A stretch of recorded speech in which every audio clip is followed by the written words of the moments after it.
আসসালামু আলাইকুম বন্ধুরা, বাংলাদেশ মাটি ও মানুষের পক্ষ থেকে সকল বন্ধুকে জানাই প্রাণঢালা শুভেচ্ছা। আপনারা দেখতে পাচ্ছেন বিকালবেলা এইসব গুলগুলি বানানো হয়। এইসব গুলগুলির মধ্যে থাকে ময়দা থাকে, তারপরে হালকা চিনি থাকে, কালিয়ে জিরা থাকে, হালকা নারিকেল থাকে।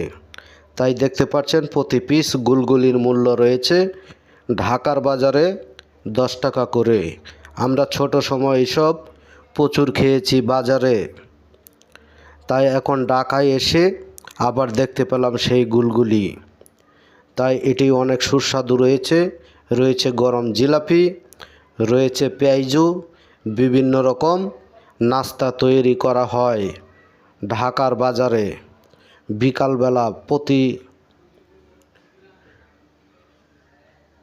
গুলগুলি 10 টাকা করে মূল্য রয়েছে। সবাই ভালো থাকবেন। আল্লাহ হাফেজ।